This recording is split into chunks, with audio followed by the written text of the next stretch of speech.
तो गाइस जैसा कि आपको पता होगा कि जो यूएसए है उसने हाल ही में जो वेनेजुएला के प्रेसिडेंट है और उनकी वाइफ है दोनों को अरेस्ट कर लिया है, यानी कि उनके देश से उठा लिया है।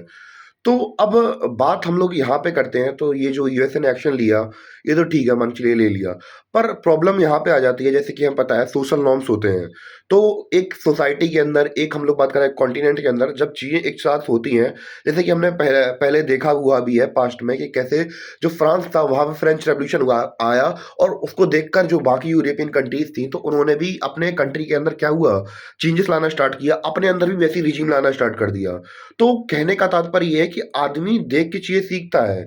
जब एक कंट्री एक चीज करती है और जब पावरफुल कंट्री करती है तो बाकी की छोटी कंट्रीज क्यों नहीं करेंगी। तो एक तरीके से ये डोमिनो इफेक्ट देख सकते हैं आप लोग कि कैसे कैसे सोसाइटी के अंदर चीजें फैलती हैं। तो जैसे कि अगर आज के समय पर यूएसए ने ये चीज की है, अब ऐसा नहीं हो सकता है कि कल चाइना दूसरे कंट्री के साथ करे या फिर दूसरी सुपर पावर्स छोटी छोटी कंट्रीज के ऊपर करे या कोई बड़ी सुपर पावर किसी छोटी कंट्री को दबा दे। अभी तक हमने क्या देखा था कि रशिया अगर अटैक कर रहा था यूक्रेन के ऊपर तो वो गलत हो रहा था। अब यूएसए ने वेनेजुएला के प्रेसिडेंट को उठा लिया तो ये सही हो जाएगा। तो कहाँ तक जस्टिफिकेशन देंगे और कहाँ तक ये डोमिनो इफेक्ट जाएगा।